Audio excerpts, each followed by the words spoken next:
পুরাতন নেতৃত্ব নয়, বিসিবিতে নতুন মুখ দেখতে চান তামিম ইকবাল।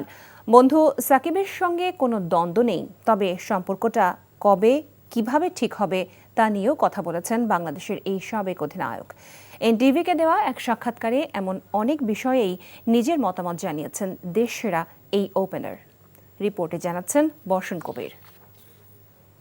ওপেনিংয়ের এক সময়ের ভরসা এবং সাবেক অধিনায়ক তামিম ইকবাল তার সাম্প্রতিক অনেকগুলো কার্যক্রমের জন্যই আলোচনার চেয়ে যেন সমালোচনার মুখে বিদ্ধ হচ্ছেন বেশি। সেটা কারণে নাকি অকারণে? তামিম এই জীবন চক্রের অমোঘ নিয়মে আমাদের সবাইকেই যেতে হবে শেষ ডাকে, কিন্তু এই যে ক্লোজ কলে ডাক থেকে ফেরত আসা, এই দৃশ্যটা আপনি কি মানুষ চোখে মাঝে মাঝে এখনো মেমোরাইজ করেন? হ্যাঁ, ব্ল্যাকলিস্ট তো হয় সবারই। বসে বসে যখন বাসায় চিন্তা করি তখন তো অবশ্যই একটু ভয় লাগে।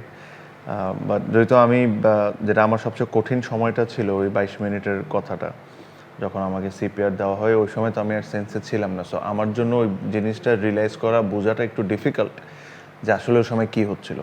বাট ফ্যামিলি মেম্বারদের সাথে যখন কথা বলি তখন বুঝি। বাট আলহামদুলিল্লাহ, আল্লাহর ইচ্ছায় অ্যান্ড মানুষের দোয়ায় থিংস হ্যাভ বিন গুড। এখন ভালো আছি।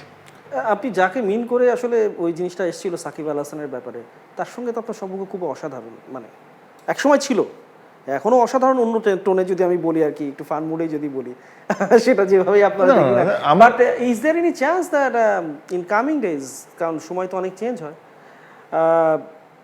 আপনাদের মধ্যে সেই বন্ধুত্বের সম্পর্ক হয়তো বাংলাদেশ ক্রিকেটে এখন একটা ফ্যান্টাসি পর্যায়ে চলে গেছে, এটা রিবিল্ডিং প্রসেসটা কি আসলে কি কখনো সম্ভব? দেখেন, whenever it's me and him involved in anything, এটা একটা টপিক হয়ে যায় ডিসকাশনের জন্য আনফর্চুনেটলি। বাট না, দেখেন, we are very good friends. তারপরে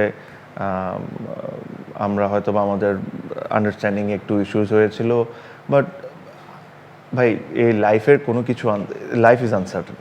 আমার নিজেরই কাহিনী দেখেন, কয়েকদিন আগে, এটা 2 দিন পর ভালো হইতে পারবে না এরকম কোনো, যে হইতেই পারবে না এরকম আমি মনে করি না। আমার কাছে মনে হয় এভরি চান্সেস যে সব ঠিক হয়ে যেতে পারে।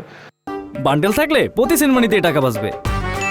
বিকাশ সেনমানি বান্ডেল কিনে জিতুন প্রতি লেনদেনে।